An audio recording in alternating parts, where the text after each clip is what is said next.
Bom dia, boa tarde, boa noite, boa madrugada.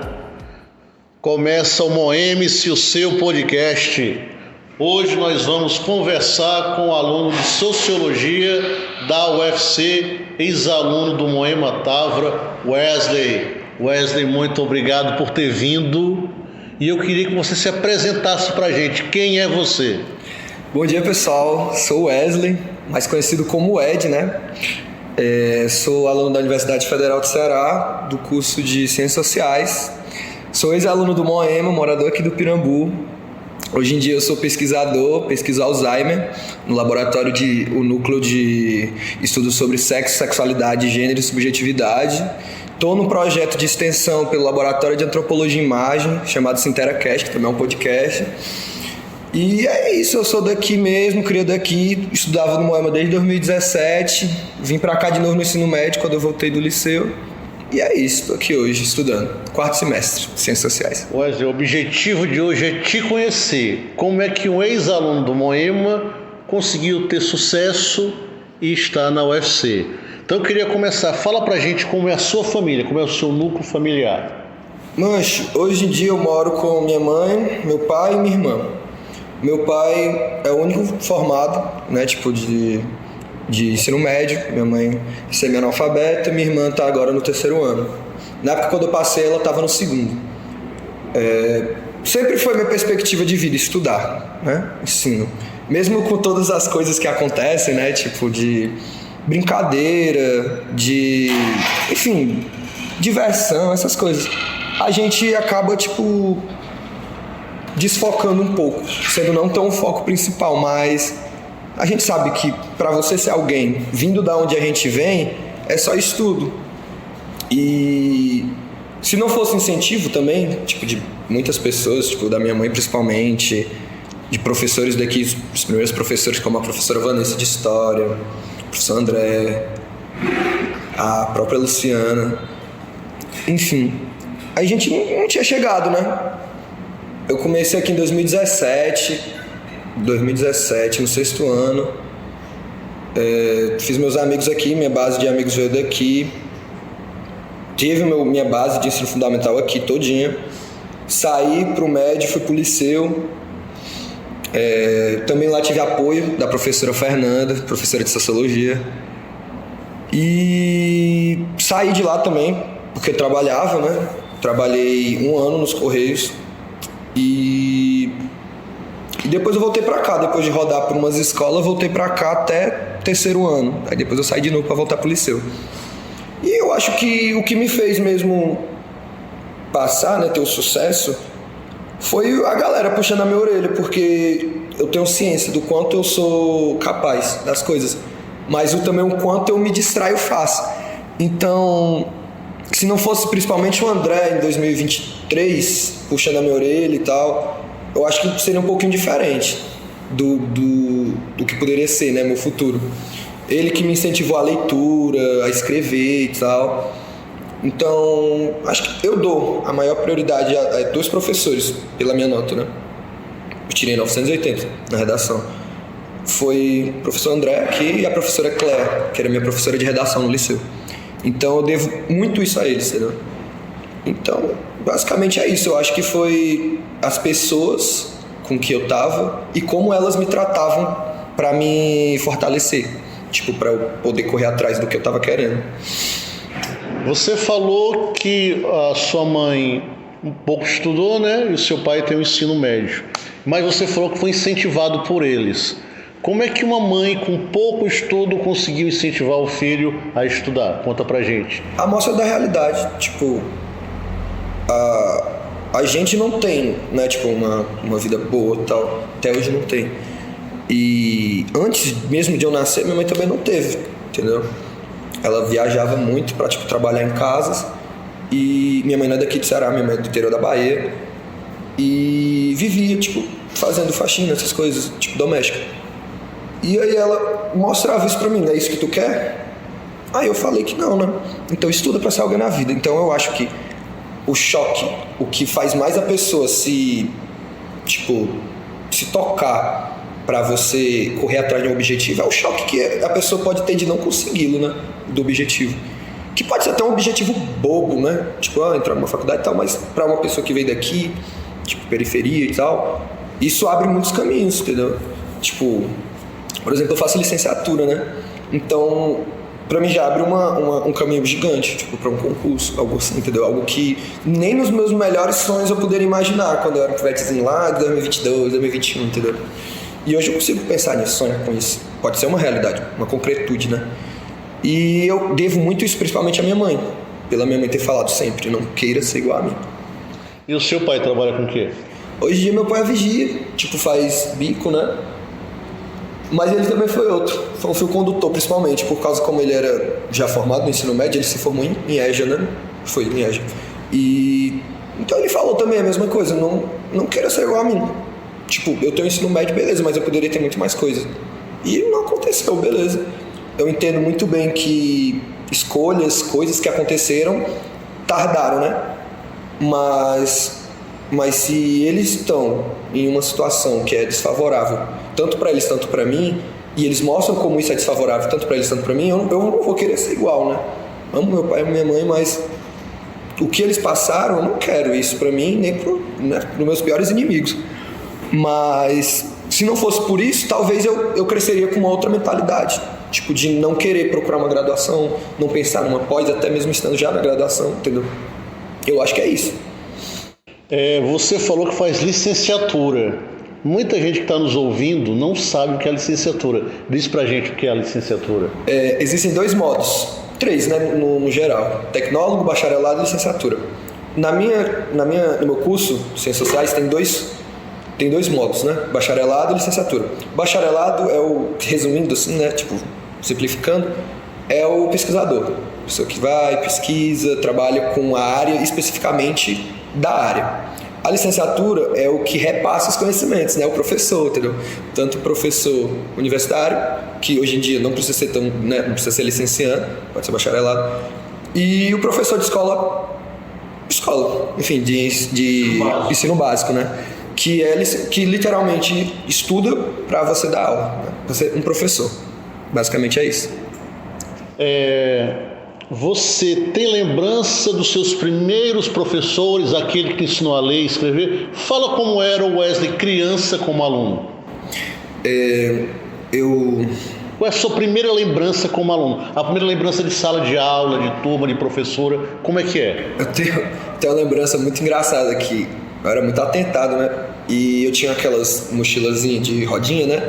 Aí ela tem um ferro, né? Aí eu me lembro de 2 coisas. Que nesse mesmo dia eu tinha enfiado a minha cabeça e tinha prendido ela e eu não conseguia soltar, aí serraram. E no mesmo dia eu cortei meu próprio cabelo, porque eu tinha um cabelo grande. É a primeira coisa que me vem à cabeça quanto escola. Mas de alfabetização, eu me lembro quem foi a primeira. Eu estudava aqui no Colégio São Francisco, que eu acho que hoje nem existe mais. Foi a professora chamada Lucila. Foi a Lucila ou foi a Thaís, alguma coisa assim. E eu me lembro disso, primeiro ano e tal, tinha cartilhazinha e tal, tinha aquele todo o processo, o ABC, eu fui o orador da turma.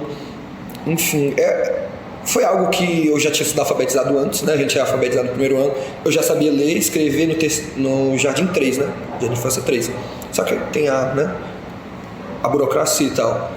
E é isso que me vem à cabeça, né? O primeiro colégio que eu estudei em São Francisco, bem aqui pertinho, perto da igreja, Nossa Senhora das Graças. Por que você veio para o Moema? A escola, né, o Nossa Senhora das Graças, ele era particular. Aquele particular, né, de pequeno porte. E as contas apertaram em casa, né, aí a minha mãe falou, tu vai pra pública. Aí ela me deu 2 opções. Ou eu ia pro Salles Campos, ou eu ia vir pro Moema. Eu tinha medo de entrar na escola pública por causa das histórias, né, que eu escutava e tal. E, inclusive, eu presenciei, porque 2017 era outro mundo.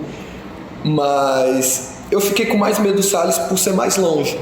E como eu era do Moema e vinha pessoas também que eu já conhecia pro Moema, então eu falei, então vai ser sossegado, então posso até acontecer alguma coisa estranha lá, mas eu vou estar com os meus amigos e tal, conhecidos, então vai dar tudo certo. Eu acho que não vai ser tão perigoso, né? Como foi estudar aqui no Moema? De verdade. Antes da pandemia, foi um negócio que parece que não existiu, porque era muito lúdico, tipo, parecia que a gente vivia pra tipo, pra escola. E quando tinha um contraturno, né, que a gente não fazia nada, a gente literalmente se via, tipo, os amigos, entendeu? Saía pra jogar bola, saía pra pizzaria, essas coisas. Então era como se a gente estivesse vivendo uma vida só pra aquilo. Então eu entrei em 2017 e fiquei até 2020, né, por causa da pandemia e tal. Aí teve o lockdown, né? E eu me lembro que de 2017 a 2020, ali no comecinho, foi um negócio muito massa, tipo, muita resenha, tipo, na sala e tal. Me lembro que foi ali que eu descobri que eu gostava de humanas. Não especificamente, né, de sociologia, porque na época eu não tinha aula, né? Mas história, a Vanessa, né, no caso, a professora Vanessa. Eu amava muito história. E isso nasceu ali. Eu vou ser professor de história, especificamente de história. Eu acho que o Moema, de certa forma, foi ele que me levou por esse caminho, tipo, professor. E eu acredito que seja especificamente por causa da professora, porque a metodologia dela era perfeita, tipo, ela me ajudava em coisas que eu tinha dificuldade, coisas que também não tinham nada a ver com a escola, entendeu? Então era muito parceria. Então eu acredito que sim, eu acho que essa mansidão, sei lá, essa mão leve comigo, eu acho que me fez querer ser, entendeu? Pra querer repassar. Quem eram os teus amigos aqui do Moema? Todo mundo já saiu, né, galera? O James, né, que hoje tá no IF, o Matheus, que era o Corujinha. Aí tinha o Maicon é meu primo, o Cauã, a Amanda, a Michele, no caso. Michele é a prima do Maicon. Deixa eu ver quem mais. O alemão na época, o Chandler.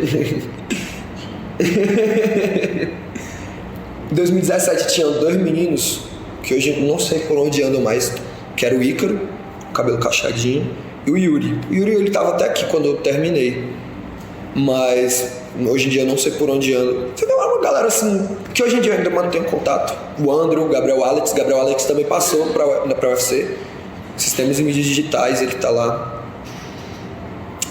Eu tive muitos amigos, tive amores, enfim, lances, essas coisas. Eu acho que o Moema realmente ele foi uma vida, tipo, era algo que eu vivi, foi algo que eu vivi, realmente foi algo que eu vivi, algo que talvez eu não tive tanto no liceu. Eu me identifiquei muito mais com o liceu do que com o Moema, né? Mas eu acho que a dinâmica era diferente. Acho que talvez por identificação de bairro, tipo, você sair cedo e descer pra uma praia, essas coisas, entendeu? Uma coisa que no liceu não era proporcionável, tipo, a gente saia cedo, beleza, a gente podia ir pra praia, mas era na beira-mar, enfim, Havaizinho. Então não era aquele negócio de conexão, né? Eu estudo muito isso, tipo, no meu laboratório, a gente tem uma interdisciplinaridade com a psicologia, né? Então quando a gente fala sobre conexão, sobre reconhecimento, enfim, a própria ancestralidade, a gente dá pra identificar essas pequenas coisas, né, no microcosmos, entendeu? Então, eu acho que tem mais a ver com isso, tipo, reconhecimento. Dessa galera que você falou, quantos estão na universidade hoje? 2. Gabriel Alex e o James. Você deve ter falado de 8 a 10 nomes, né? E ainda tem mais. Muito mais que não vem na minha cabeça. Por que você acha que a grande maioria não consegue chegar lá? Não consegue chegar na universidade? Eu ouvi a entrevista, né, do David, e eu concordei muito com o que ele falou sobre autoestima. Eu acho que por a gente ter sido renegado muitas coisas na infância, enfim, uma própria condição social boa, acho que a gente duvida muito de onde a gente pode chegar. Tipo, eu me lembro, tipo, na época de, sei lá, 8º ano, a gente falava sobre o futuro e a gente não falava de faculdade, falava logo de trabalho e tal. A galera não se reconhece, entendeu? Então, tipo, tipo assim, não é culpando, né? Não tem como culpar. Mas a dinâmica, tipo, que acontece, né? Tipo, hoje em dia da educação pública, eu acho que afasta dos alunos, eu acho isso muito. Não por culpa dos professores, mas na ocasião, tipo, tudo mesmo. Eu aqui mesmo tive professores maravilhosos, tipo, aqui, ótimo. Mas também teve, tipo, mesmo professores ótimos que para meus amigos não foram, entendeu? Que afastaram mais do ensino. Então, eu acho que além do auto-reconhecimento, né, da autoestima baixa, de você não acreditar no seu sonho, Eu acho que o cenário da educação pública, ele é escasso. Então, uma pessoa que vem de uma periferia, que estuda numa escola pública a vida inteira, ela não vai ter o mesmo objetivo que uma pessoa que estuda desde o sexto no Ari de Sá, no 7 de setembro, no Lourenço Filho. Por quê? Porque a galera já está planejando, já está falando assim, não, vai ser isso, isso e isso. Enquanto a galera aqui está preocupando em não morrer de fome, sabe? Tipo, em ajudar em casa, entendeu? Eu comecei a trabalhar com 14 anos, entendeu? Então, é meio difícil. Eu enxergo isso como dificuldade, né? Além de todas as coisas, barreiras, tipo de preconceito social, de racismo, de sexismo, enfim, muitas coisas. O que, da sua opinião, a escola podia fazer para tentar ver se poderia melhorar a autoestima desses alunos, que não tem nenhuma, ou quase nenhuma? Eu, como falei, né, eu trabalho num projeto chamado Esteira Cash, que ele é do Laboratório de Antropologia e Imagem. A primícia do laboratório é romper com a epistemologia homogênea, né, com o ensino escrito. Tipo, tem uma noia científica que fala que tudo que é válido é escrito, né? É um artigo, é um livro, alguma coisa assim. A gente não, da antropologia e imagem, a gente entende que imagens, vídeos, sons, teatro, cinema, eles também são formas de repassar conhecimento. Na minha cabeça, se caso as escolas, né, públicas, elas tivessem mais essa mente aberta para isso, eu acho que era muito mais fácil uma pessoa se identificar. Porque, por exemplo, quando eu estudava aqui, era diferente a moda, por exemplo, a moda de hoje para a moda antiga, né? E essa moda atual é totalmente periférica. Tipo, existe um reconhecimento das pessoas de periferia com elas mesmas. Elas falam, vou me vestir desse jeito por causa que representa quem eu sou. Isso já é um ponto ótimo. Cultura periférica, moda periférica. Quando a pessoa se reconhece, eu acho que fica muito mais fácil de saber o que a pessoa quer, né? E tipo, beleza, tem pessoas que não vão querer uma graduação, mas tem pessoas que vão querer um concurso público, não vão querer estar naquela mesmice de trabalho CLT, né? Sem querer desmerecer, mas que é esgotante, né? 6 por 1.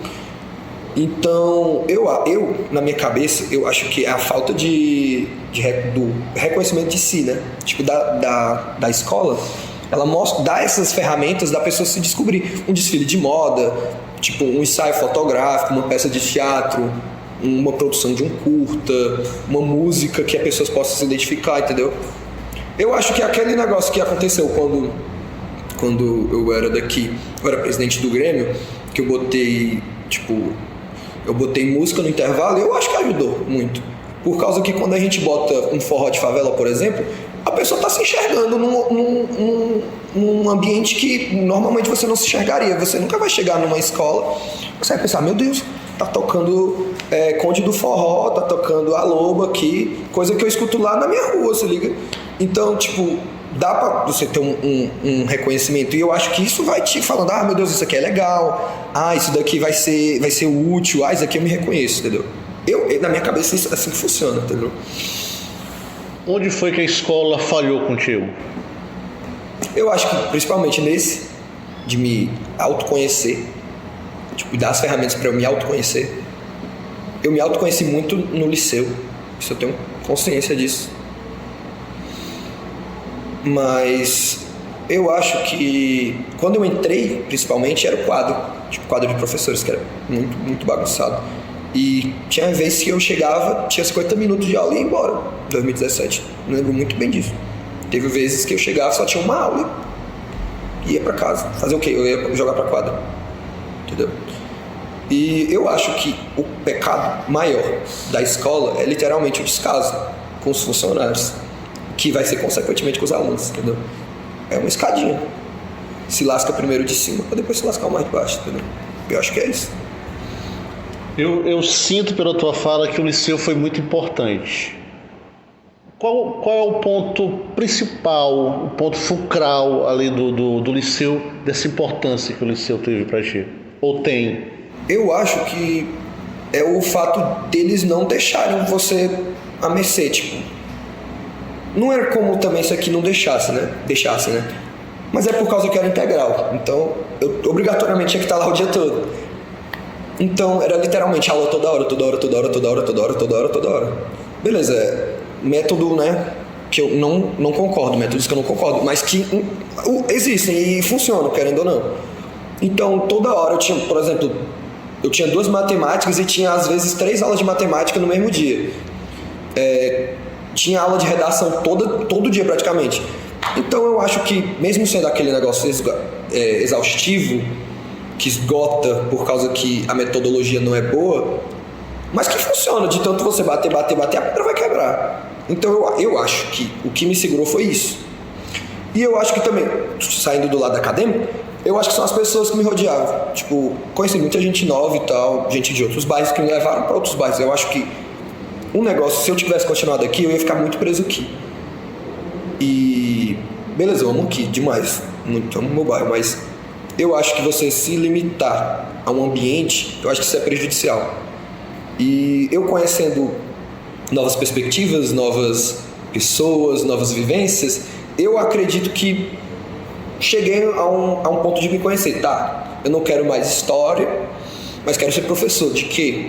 Fui atrás, aí até encontrei ciências sociais. Eu acho que a partir do que foi importante para mim, liceu, pessoas novas, para quê? Para eu conhecer o que eu queria fazer. Entendeu? Eu acho que o conhecimento de novas coisas, novas pessoas, novas perspectivas me fez querer sociologia. Sociologia não, ciências sociais. Narciso acha feio que não é espelho. Liceu foi um espelho ou não? Você se reconheceu no liceu ou você precisou se adaptar ao liceu para poder se reconhecer? Não, eu tive que me adaptar. Com toda certeza eu tive que me adaptar.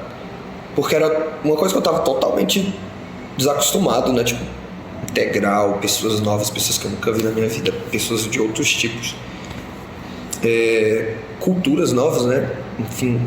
E então foi um choque pra mim, porque eu estava acostumado com uma mermice tal, com pessoas tal, com ambientes tais. E quando eu cheguei foi totalmente diferente. Demorei pra adaptar, sendo bem sincero. Mas se eu não tivesse levado aquelas bombas de coisas novas assim, eu ia parar e pensar, cara, não existe só eu, né? Existem outras coisas. E aí eu fui nessa que eu peguei e falei, tá, eu não vou ser uma pessoa que eu achei que eu sempre fui. Então eu vou literalmente ir atrás. E aí é a desconstrução do ego, né? Tu vai literalmente aí, tipo, sabendo das coisas que tu não é, das coisas que tu achava que era certo e não são certas. Foi um momento muito transformador pra mim que me fez chegar aqui hoje. E hoje eu tenho ciência de coisas que eu achava correto na época do Moema de 2017 para 2020, que eu desconstruí em 2021 para 2025, até agora eu estou desconstruindo coisas. Concordo que são coisas que me fazem ser a pessoa que eu sou hoje. Concordo que sou uma versão não perfeita, porque ninguém é perfeito, mas que está em constante mudança. Errei lá naquela época e erro hoje em dia. Assim como eu acertei naquela época e acerto hoje em dia.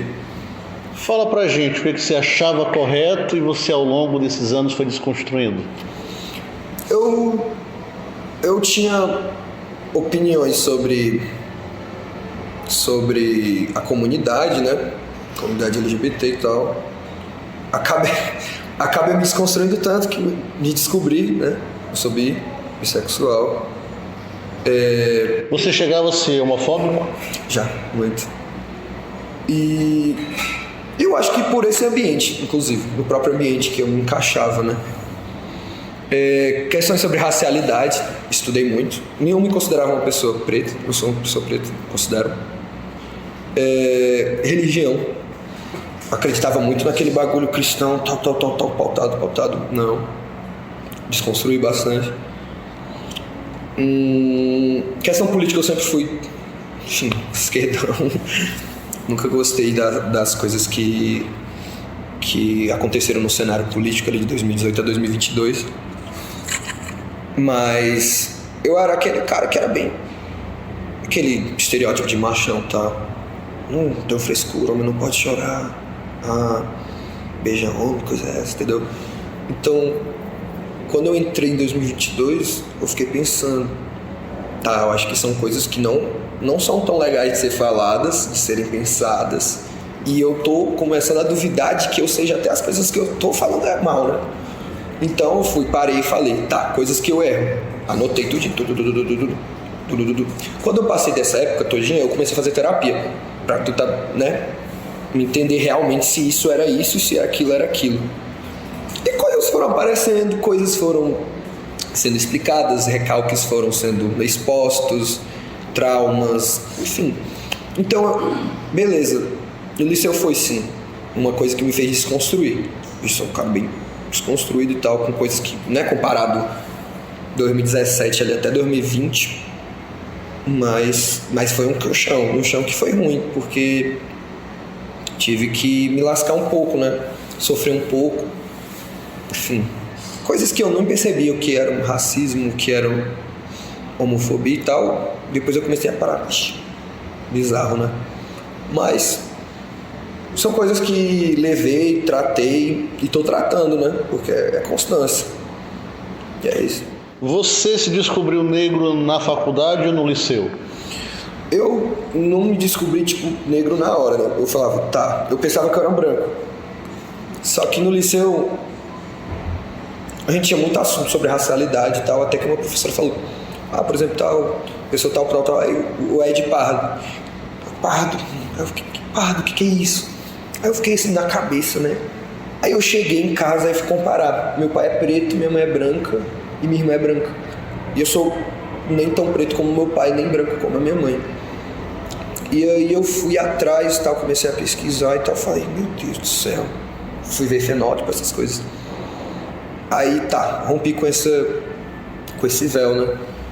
E quando eu cheguei na faculdade, depois eu me tratava como pardo. Aí a gente teve mais discussões e aprofundadas. E aí a gente chegou a um consenso e tal, falar sobre como pardo é institucional e tal, e como isso é expropriatório para o próprio movimento negro de pessoas pardas, né? Tipo, eu penso desse jeito, né? Tipo, de você se dizer pardo, você meio que se expropria do movimento negro. Então você está se desvinculando de uma pessoa preta, da comunidade preta, entendeu? Então, como se fosse algo mais tipo institucional, beleza, eu sou pardo para entrar numa faculdade, para concorrer a um concurso público, na minha identidade e tal. Mas eu tenho certeza, como um ser social, eu sou uma pessoa preta, entendeu? Vejo dessa forma. Aí, para quem está nos ouvindo, porque é só o áudio, o Wesley é um negro não retinto, tá? Por isso que ele, para muita gente, ele pode ser chamado de branco ou de pardo, né? É um auto-reconhecimento de si que você se diz, eu sou pardo, sou branco, amarelo e por assim vai, não é isso, Wesley? Isso mesmo, questão de racialidade. Aí, quantos eram na turma no liceu? Quantos o quê? Quantos faziam parte da turma? A turma toda? Sim. Nossa, era tipo 40, 45, alguma coisa assim. Acho. Quantos hoje você sabe que chegaram à universidade? Entraram na minha turma, entraram relativamente muitos, tipo, acho que de uns 45, entraram uns 15 para 20, uma coisa assim. Então, entre um terço e metade, né, mais ou menos, entraram na... Então, já é um número bem considerado, né? Então, já é outra realidade, outro planeta, Moema, pelo menos naquela época, com o liceu. Sim. Né? Aí você chega, faz o Enem. Por que sociologia? Por que ciências sociais? Como eu tinha dito, eu era apaixonado por história e não desprezo a disciplina, porque, enfim, a gente precisa dela para a gente entender alguns contextos. Mas, como eu falei, eu estava conhecendo pessoas novas, vendo coisas novas e percebendo coisas novas também, tipo, na minha própria comunidade. Então, eu vi como o ensino, tipo, além de ser, né, escasso, sucateado, não existe essa autoestima. Então a galera é meio dispersa. E eu me apaixonei muito por um negócio chamado educação social, entendeu? E na minha cabeça, tipo, óbvio que tem maneiras, metodologias, mas eu não consigo enxergar como eu poderia fazer isso com história. E então eu fiquei desesperado, porque eu falei, meu Deus, se eu não vou fazer história, o que eu vou fazer? E isso foi em 2023, no começo de 2023, aí eu comecei a tirar pra todos os lados, tipo, eu comecei a falar, será que eu faço biologia? Será que eu faço física? Eu fiquei, puta que pariu. Aí eu fui. Aí eu entrei pro Moema, né? Não, tava no Moema já. E eu me aproximei muito do professor David, né? A gente falou muito de filosofia e tal. E aí eu fixei, acho que vai ser filosofia. Vou fazer filosofia. Tô nem aí, fazer filosofia. Aí bem, tipo, eu tava crente, vai ser filosofia. Aí eu cheguei no SISU e tal, botei filosofia e ciências sociais. Porque, não sei. Aí eu fui ver acho que foi alguma coisa do Weber sobre a igreja protestante, né? Aí eu, meu Deus do céu, literalmente o que acontece aqui. Aí pro último dia eu falei, não, eu troquei. Aí eu tenho certeza que se eu tivesse ido pra filosofia eu não ia me identificar nada. Assim, quando eu botei assim, passei, aí eu entrei, eu tive a minha primeira aula de sociologia. Falei, é isso. Eu falei, deu certo. Aí, tipo assim, tem outra vertente disso. Sociologia é o que a gente estuda aqui, né, no ensino médio e tal. Mas a área de ciências sociais ela é dividida em sociologia, antropologia e ciência política. E eu sou muito mais próximo da antropologia. Eu amo sociologia e tal, comecei a amar, inclusive, nesse semestre, no último que passou, por causa que eu estudei. Sou bolsista, né? Entendeu? Então, eu pesquiso Alzheimer, então sociologia do Alzheimer. Eu estudei sociologia de sonhos, enfim. E eu gostei muito. Mas com a metodologia eu sou meio obrigado, né? Com a sociologia. Mas eu amo antropologia. Então, eu fiquei nessa, né? Tipo, de antropologia, sociologia e tal. Etnografia, enfim, estudo de caso, micro, macro sociologia, entendeu? Então, eu sou bem divididozinho assim. Mas que bom, que bom que eu sou dividido dentro das ciências sociais, porque filosofia com certeza eu não conseguiria me identificar. E com certeza também não conseguiria passar os ensinamentos, né? O conteúdo de uma forma de educação social, entendeu? Enquanto aqui eu consigo, porque eu consigo trabalhar com moda periférica, com reconhecimento de corpos pretos, corpos racializados, corpos trans. Então tipo, ainda bem que eu sou dividido, mas nas ciências sociais. Você falou que um pouco antes de acessar o SISU, você leu um texto ou soube, não sei se de Max Weber ou sobre Max Weber. Max Weber foi um cientista, um sociólogo alemão, né, que estudou tanto o capitalismo e a influência dele na igreja protestante e vice-versa. Fala do texto que você leu, a importância desse texto, a importância não da leitura só desse texto, mas da leitura que te levou até chegar à universidade. Eu li esse texto, tipo, era um capítulo, eu acho, do livro do...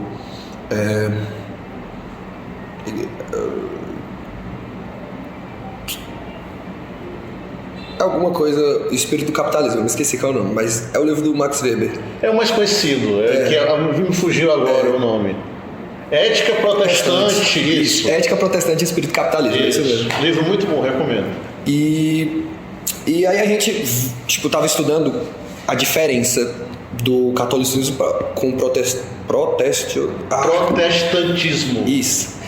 Nas sociedades da Europa. E as sociedades que eram da igreja protestante, elas, como se fala, elas rendiam mais, né? Tipo, cresciam mais em capital, enquanto na católica não.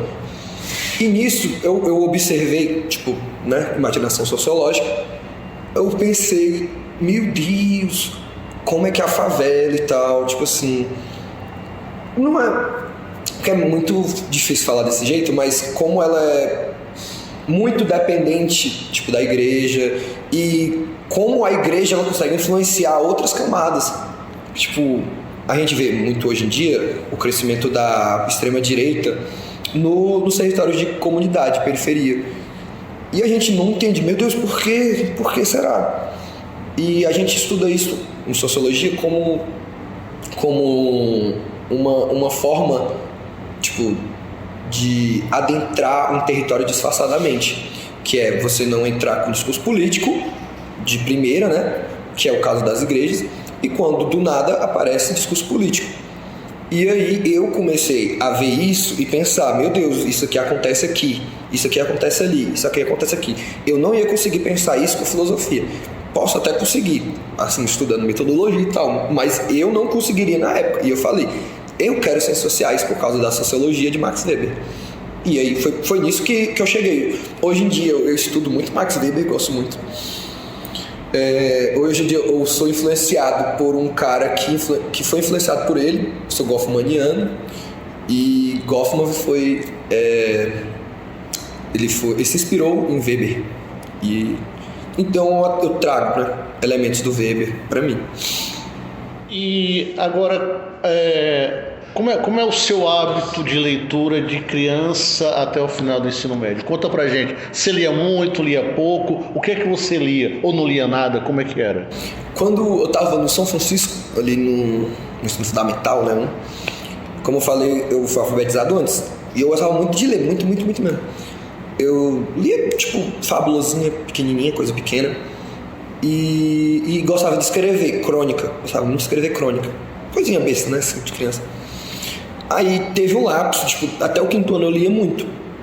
Aí no 6º eu entrei aqui no AIMA, parei de ler. Acho que o último livro que eu tinha lido, que eu voltei a ler em 2022. O último livro que eu tinha lido foi em 2017. Eu passei, tipo, um tempo gigante sem ler. E aí, é tanto que acho que o primeiro livro que eu li depois foi o Orwell, A Revolução dos Bichos, né?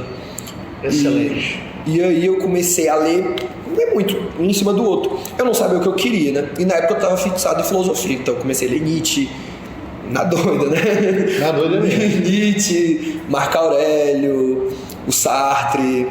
Aí depois eu parti mais para literatura, aí gostei do Martin Heidegger, L. Shakespeare, o próprio brasileiro, eu li Raquel de Queiroz, Zé de Alencar. Gostava muito de poesia da terceira geração, gostava de Drummond de Andrade e tal.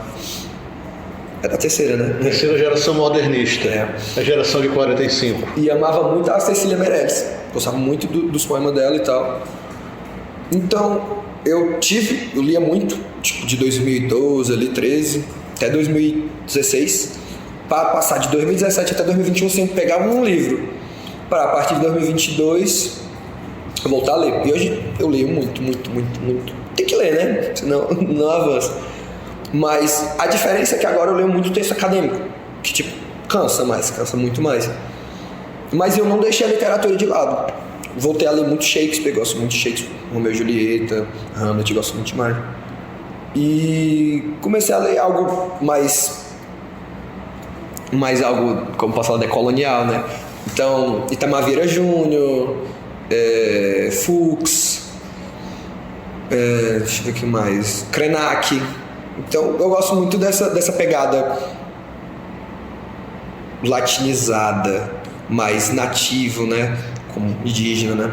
Krenak, Copenhague. Krenak, para quem está nos ouvindo, é o primeiro indígena a entrar na Academia Brasileira de Letras e escreve há uns 30 anos. É um grande escritor. E me corrigindo, o Drummond é da segunda geração poética. Isso. Então, hoje em dia, o que aconteceu mais foi eu largar, tipo, do viralatismo, né, de textos europeus, para começar a ler mais livros brasileiros, da América Latina, enfim. E em textos acadêmicos também. Infelizmente, a academia ela é muito eurocentrada, então, tipo, principalmente o nosso curso, né, porque o nosso curso tem base na França, entendeu?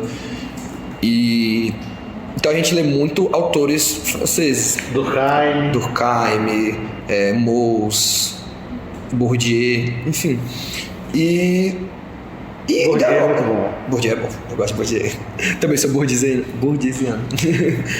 Mas um negócio que me fez, voltando, né, para aquele papo de eu gostar mais de antropologia do que sociologia, é literalmente isso, decolonizar a literatura. Então a gente lia muito brasileiro, muita galera da África, galera de colônias africanas na época, tipo César, que era muito massa. César fazer poesia, a gente estuda ele com antropologia, entendeu? Fazer método científico e tal, muito massa. Fanon, Bell Hooks, Angela Davis, que morreu há pouco tempo, sim, né? Bell Hooks, né? Quem mais? Aqui no Brasil, Caio Prado Júnior, que a gente vê muito em sociologia. Florestan Fernandes, Darcy Ribeiro, enfim. Essa galera. Então a gente pega mais, tipo, saindo da literatura, né? Falando de livros acadêmicos, né? De textos acadêmicos. Então a gente descoloniza muito isso, entendeu? Saindo tipo, daquela imagem de um homem branco da Europa que fala que o método certo para viver é casar, ter filho e morrer cristão. Saindo dessa lógica, né? Você falou que o que mexeu contigo também foi descobrir a educação social. Fala pra gente o que é educação social para o nosso ouvinte. Ixi, eu vejo, na minha interpretação, a educação social como se fosse educação de base. Isso pra mim é educação de base. Por causa que você tá longe, primeiramente, da hegemonia de ensino, né? De você falar científico, tal. Tipo algo que a gente tem em aula, né? Método hegemônico.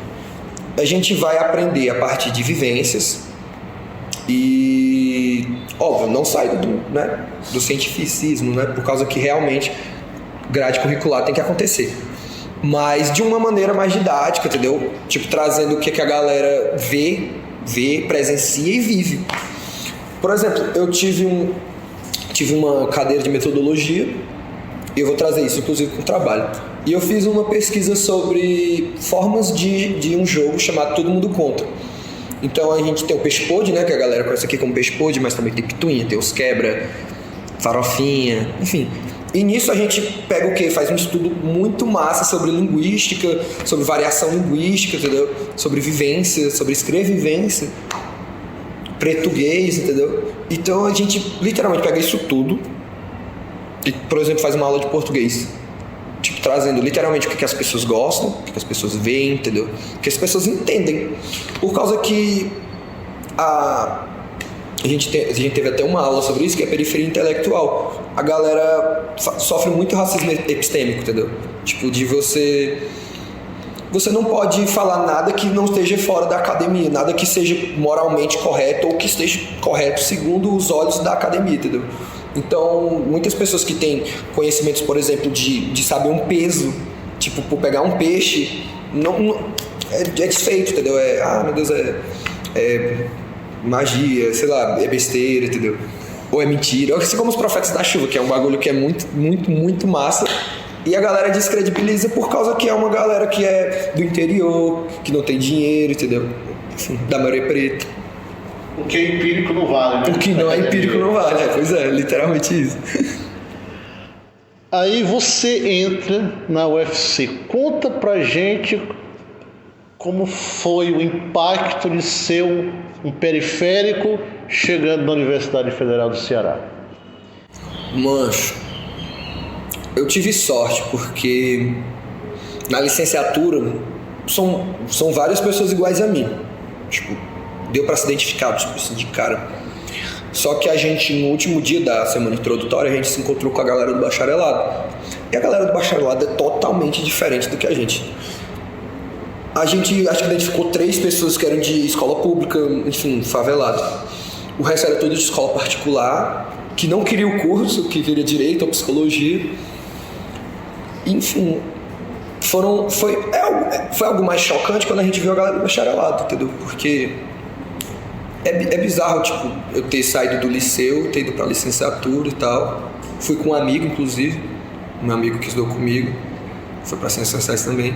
E do nada a gente chegar e encontrar a galera do Lourenço Filho, galera do Ari de Sá, de Farias Brito, da Darwin, tudo lá. E a gente, o que essa galera tá fazendo aqui, né? Tipo, curso nada a ver com eles são ali da FEAC e tal, são da FADI, enfim, FAMED. E beleza, é consciência de classe, a galera tem. é algo que tu não consegue se adaptar muito, por causa que são vivências diferentes, são estilos de vida diferentes, são gostos diferentes. E querendo ou não, a gente se sente meio acuado, né? Pessoas que vivenciam, né, a periferia, elas vão se sentir acuadas com pessoas que são, né, classe média alta.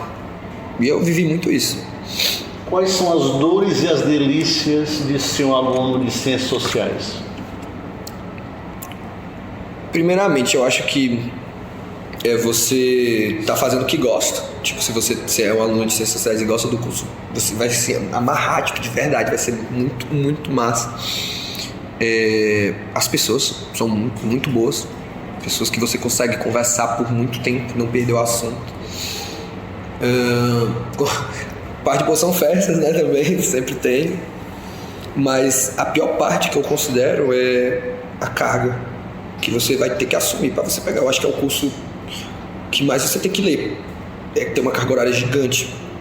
Não por, tipo, aula, mas de você precisar estudar, porque senão você fica para trás. E eu não tô nem falando das outras cadeiras, eu falo só de ciência política, sociologia e antropologia, que você tem até o 5º semestre se você fizer licenciatura, entendeu? Que é antropologia, ciência política, sociologia até a 4 e na 5 é com a educação. E aí, se tu não correr atrás, tu se lasca, porque é muito texto. E não é como se fosse aqui num colégio que você tem um prazo para você entregar um negócio. Você faz um negócio, tem uma leitura de um texto, no outro já é outro texto, e você tem que fazer um trabalho que tem que entregar ali, que vai ser outro depois, uma apresentação, e aí vai ser cruel. Se você não for, tipo, você não se disciplinar, que foi algo que não aconteceu comigo, inclusive, no começo da graduação, mas que teve a greve, e aí eu consegui botar na minha cabeça que eu tinha que me disciplinar, eu não ia conseguir. E se as pessoas tiverem a consciência de falar, eu quero ir para um curso de humanas, ciências sociais principalmente, você vai saber que você vai ter que ler. Se você não tem dinâmica de leitura, vai aprender a ter, porque você vai ler muito, muito, muito, muito e muito. E medo de errar também. Você vai errar muito. Muito, muito, muito, muito. Porque confunde as coisas. E também dá vergonha, né, de você pensar que você já tem que saber chegando, sendo que não. Eu fui muito neurótico com isso, mas que ainda bem que passou, né? Tratei isso.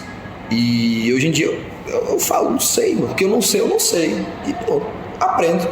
Vai dar certo. Você tem uma bolsa de estudo.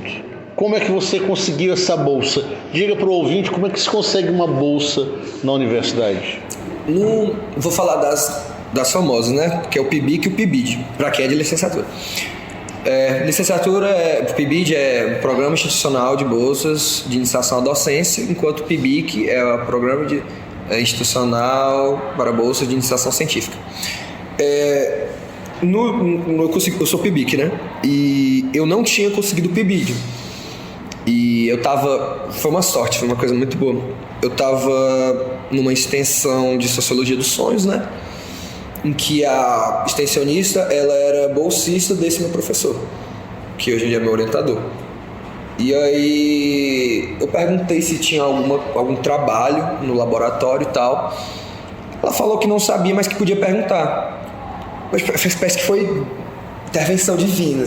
No outro dia ele chegou e falou assim: ei, tu é bolsista? Eu falei, não sou não. Aí fala, então manda teus documentos que tu vai começar amanhã. Foi na lata, eu fiquei tão feliz que eu já tinha acabado. Eu tava recebendo bolsa, né? A bolsa não, era o auxílio do ingressante. E eu tava no último pagamento, eu já tinha recebido o último pagamento. Eu falei, meu Deus, eu vou ter que começar a trabalhar. Aí pronto, aí no outro dia apareceu. E, tipo assim, a minha foi muita intervenção de mim, muita sorte, mas...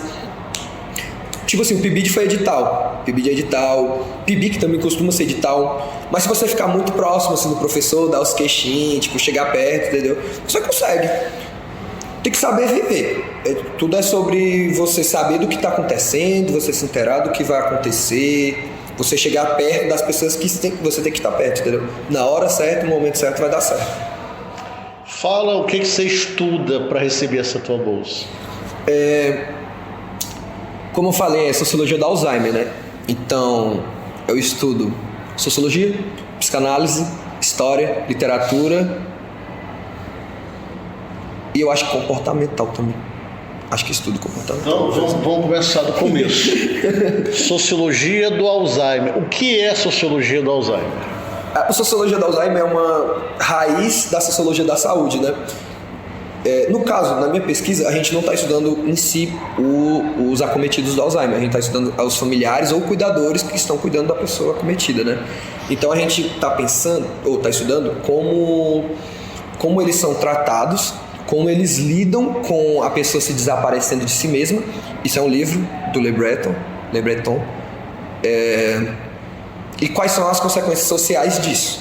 Tipo, o que vai acontecer no momento que a pessoa está cuidando e o que vai acontecer posteriormente, quando, enfim, né? Enfim. Então, por quê? Cuidador. O cuidador, ele precisa de cuidados. Sim. Quais são os cuidados que um cuidador precisa? Aquela pessoa que está cuidando, um familiar que está cuidando de alguém que tem Alzheimer. Atendimento psicológico, com toda certeza. Assistência social. E quando a gente fala de assistência social, é tudo o que envolve, tipo, você se manter como um indivíduo social. Então, renda, espaço, o próprio alimentar, tipo, alimentação, né? Você tem que viver, tem que estar vivo e estável com a sua vida, entendeu?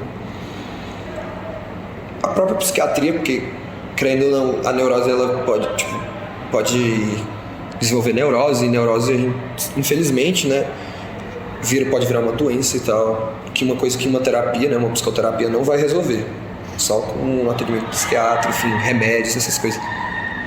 E assistência social, basicamente são esses três espectros, né? Psicoterapia, psiquiatria e assistência social.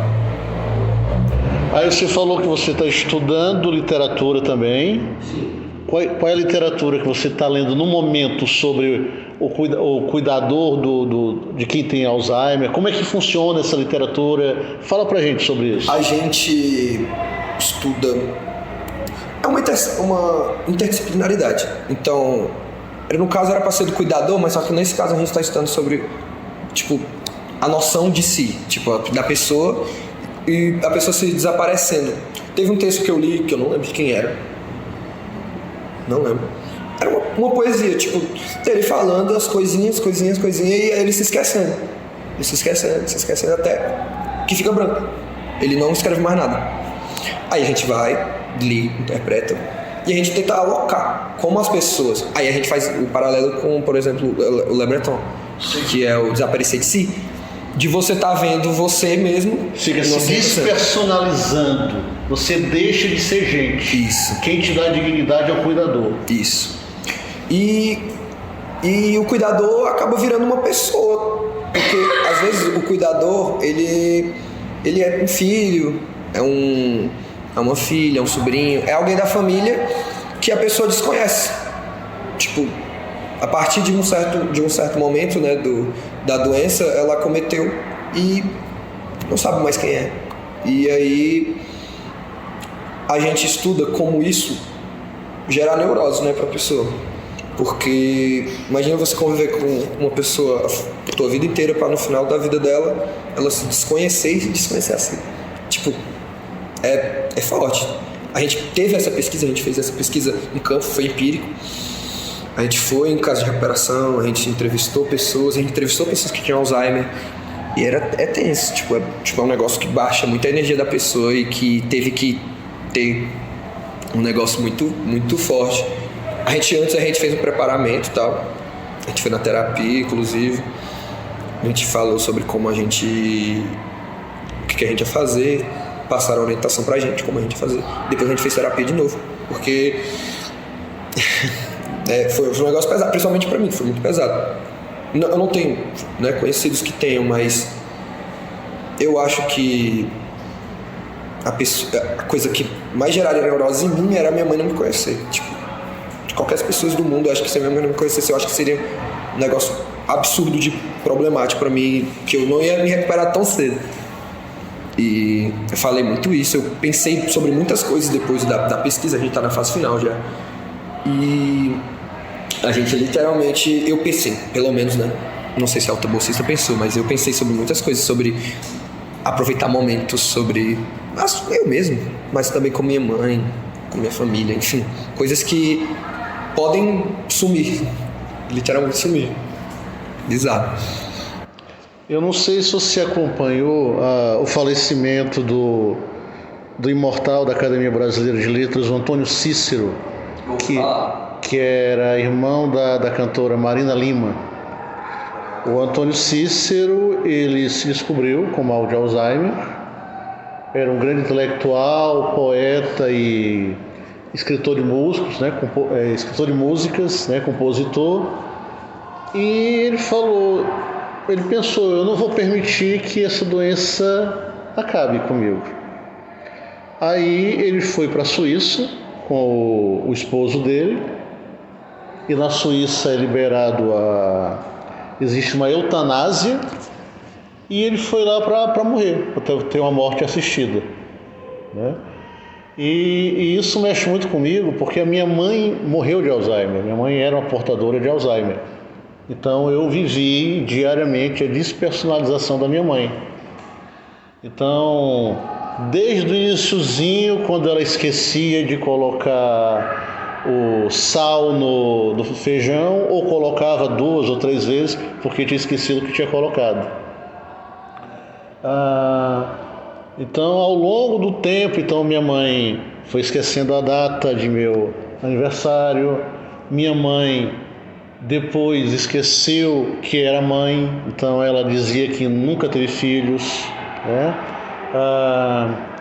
Minha mãe chegou ao ponto, nos últimos 3, 4 anos de vida, antes de falecer, ela desaprendeu a falar, ela não sabia mais falar, ela só balbuciava ou dizia sim ou não, mais nada, ou então dizia quer, então dizia assim, mãe, a senhora quer um docinho? Ela quer.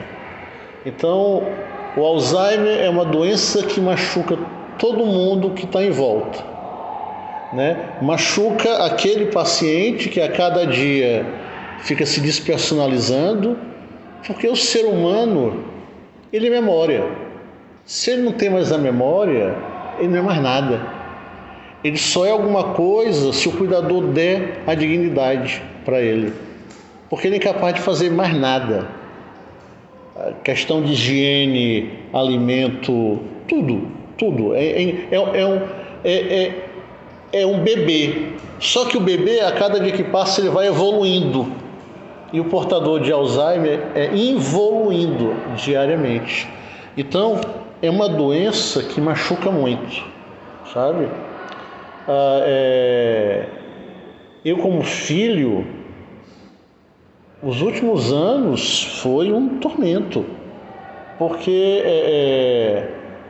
a neurose, a depressão, várias doenças chegam em você, como chegou em mim. Como era a minha vida? Eu acordava às 4h40 da manhã, tirava ela de uma cama hospitalar, dava banho nela, porque só quem aguentava era eu. Aí depois eu botava fralda, como fosse um bebê, botava novamente na cama, saía para trabalhar ou na escola anterior que eu trabalhava, ou aqui no Moema, e eu saía mais ou menos umas 6h20, 6h25, e a cuidadora só ia chegar às 7 horas. E nem finais de semana eu não tinha o direito de dizer assim, Marcelo, você pode sair com a gente no final de semana? Eu tinha que falar, vou perguntar para minha irmã, porque as condições financeiras eram o quê? Da gente pagar o salário da cuidadora de segunda a sexta, mas sábado e domingo e feriado é o dobrado. Não havia condições financeiras para isso. Então eu só podia sair se minha irmã ficasse e vice-versa. Então os últimos anos, que foram 6 anos, que foi quando meu pai faleceu, foi terrível. Então, ser um cuidador, um cuidador familiar, é você se renunciar diariamente. E aí é que vem a doença. Sabe? É muito doloroso. Mas continue falando do projeto. Você já falou da literatura, já falou do Breton e também estuda um pouco de psiquiatria, é isso? Psicanálise, é. Psicanálise. Sim. Fala o que é psicanálise, que muita gente não sabe. Fala do Freud, do Jung. Fala aí pra gente. Psicanálise, né, é uma raizinha da psicologia. Enfim, foi idealizada por Freud e tal. Não por Freud, foi outro antes. Mas Freud é o maior psicanalista de todos. A gente estuda isso por causa do ego. Então, o ego é como se fosse a identidade da pessoa.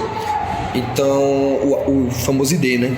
E quando uma pessoa é acometida, meio que o ego se desfaz. Tipo, a gente tem a visão de que o ego é algo ruim, né? Mas ego não, o ego é uma identidade. Beleza, uma pessoa egocêntrica é uma pessoa que é muito ela, que é muito em si, só, né? E então, a gente pegou essa perspectiva pra gente entender como se transforma, como funciona o ego e como funciona o ego de uma pessoa acometida, entendeu? Tipo, como o senhor mesmo falou, tipo, tem as fases, né? São 3 fases que eu me esqueci o nome, das 3 fases do Alzheimer. E a pessoa tá ligada que tá acontecendo algo. Até que depois começa a aparecer, tá acontecendo, mas o que eu vou fazer? Até que não existe mais, entendeu? Então a gente tenta pegar a psicanálise isso para explicar de uma maneira geral sobre isso. E o comportamentalismo, que é behaviorismo, é como que as pessoas se comportam, tipo, por drives, né? Tipo, por Por instinto, né? Automático. Sim, como uma pessoa vai reagir com algo, com uma pessoa, com uma fala, com uma própria fala. Porque, por exemplo, teve um caso que a gente pegou de uma pessoa que já estava na fase final, que não lembrava mais de nada, mas que respondia a alguma coisa que era mínima, tipo, que ela lembrava há muito tempo atrás e que foi algo que não conseguiu acometer, a doença não conseguiu acometer. Então essa coisa ela conseguia lembrar. Era uma palavrazinha, uma frase na real, que era da filha que falava. Então a gente estudava muito isso para ver estímulos e tal. Eu acho que era isso, a gente história, né? História do Alzheimer e tal, contexto histórico, essas coisas. A gente estudou um pouquinho de direito, por causa que a gente tem que ver as políticas públicas, né? Para as pessoas que são acometidas e para as pessoas que são cuidadores familiares. E basicamente foi isso. E a gente passou 8 meses pesquisando isso, catalogando, tal. A gente tá terminando. Esse é o último mês. Se pá, vamos continuar. Só que a gente quer fazer um bagulho mais grande, tipo expandir e tal. E querer ver também a perspectiva do sujeito, entendeu? Que tá acometido. Que é um pouco mais complicado. E é pesado, muito pesado. Mas é isso, né? Empirismo. E para o futuro? Mestrado, doutorado? Até eu não aguentar mais, de verdade. Eu tava... Tipo, eu pensei muito sobre estudar violência quando eu entrei, né? Estudar minha graduação toda. Foucault, Bourdieu, o César Barros Filho, Luiz Fábio, enfim. Mas eu acho que por viver aqui, acho que isso já me comove muito, entendeu? Então, tipo, consegui dar uma freada, entendeu? Tipo, acho que eu não quero precisar disso, eu não quero mais. Beleza, eu entendo que isso seria importante, mas... Tem uma certa distância, né? E eu me envolvi com uma pessoa de psicologia e tal. A gente falava muito sobre sexo e desenvolveu interesse sobre estudar sexo, sexualidade, gênero. E foi que agora é uma das minhas vertentes de estudo. Eu estudo moda, cultura periférica, sexo, sexualidade, gênero, subjetividade. Gosto muito de antropologia da imagem, né? Que é tipo foto, essas coisas, mídias, né? E eu flerto um pouco ainda com violência, mas não com violência cruel, mas com Foucault, né? Controle social. Gosto muito sobre isso. Controle social é o poder simbólico do Bourdieu. Gosto muito, muito, muito mesmo. Mas é algo que eu deixo muito mais para escanteio, por causa que é algo que eu vivencio. Então, eu não gosto muito de falar, entende? Mas enquanto isso eu estudo. Tipo, eu também gosto de estudar tipo decolonialidade, tipo, na língua. Explica o pessoal que é decolonialidade que a maioria não sabe. Existe um negócio que aconteceu, né? E vem acontecendo até os dias de hoje, desde as grandes navegações, que se chama colonização, né? E a colonização ela foi responsável por literalmente todo o modo de pensar, modo de escrever, modo de se fazer qualquer coisa aqui no Brasil, ou em colônias. E quando a gente fala sobre decolonialidade, a gente fala sobre romper com esse véu, entendeu? Tipo, você ir atrás disso, você resgatar sua ancestralidade. Existem outras coisas, tipo pós-colonialismo, que é você tipo, submerger do colonialismo, entendeu? Tipo, ultrapassar o colonialismo. E tem um contra-colonialismo, que é algo que eu me identifico, que é você ir contra o sistema colonial. Você literalmente viver dentro dele, mas fora dele, entendeu? Tipo, criando uma resistência. Aí, nisso eu posso falar sobre o Nego Bispo, entendeu? Tipo, Nego Bispo pra mim é uma referência muito, muito forte. O próprio Krenak, o Schopenhauer, entendeu? Então eu acho que, na minha concepção, vejo contra-colonialidade como algo que eu sigo e que eu acho correto. Eu estudo decolonialidade contra colonialidade.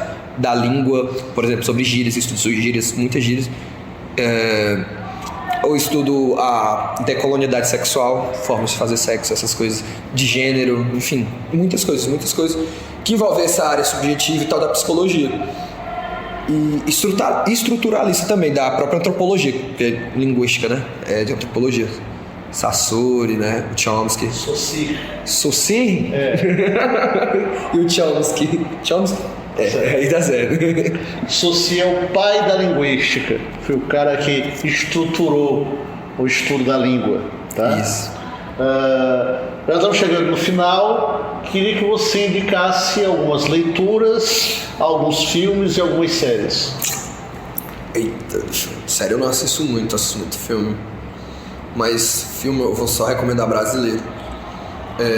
Bacurau, sempre, né? Carandiru, filme eu gosto de Carandiru.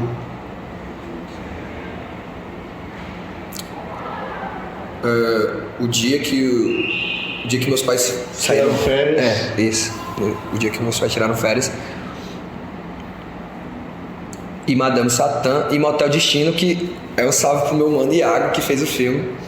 Gente boa. E a gente vai tentar trazê-lo aqui. Gente boa demais, mas salve pra ele.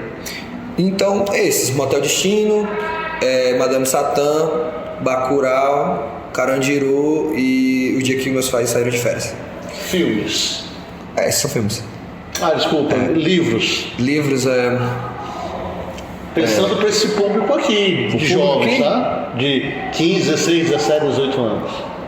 Eita, deixa eu pensar aqui umas. A Odisseia e Outros Contos, da Maviera Júnior. O Avesso da Pele, que eu me esqueci, é do Tenório. É do Tenório, eu acho. O Avesso da Pele. Isso é literatura. Eu vou botar um acadêmico, mas é um que ele é bem fácil. Deixa eu pensar. O que é O Povo Brasileiro, Darcy Ribeiro. Muito bom. Muito bom. Eu acho que eu pelo menos vejo como fácil. Mas existem facilitadores também. Tipo, livros facilitadores. De série, eu vou pensar em uma. Eu não assisto muito. Se não assiste, não tem. Eu gosto de Irmandade. Acho mais. Mas nada assim, não assisto muita série, não. Aí eu queria que você falasse agora um sonho que você tem. Voltar aqui pra dar aula um dia. Ser professor do Moema. Ser professor do Moema, tipo, de verdade. Porque eu acho que seria uma forma de retribuir do que me deram. Eu faria isso principalmente pela Vanessa, a professora Vanessa. Tipo, ela plantou uma semente em mim, de verdade. Pela professora Vanessa e a Luciana, principalmente. Porque a Luciana, ela foi outra que também não desistiu de mim, não. Nem a pau. Eu era um cara que era chato na aula dela.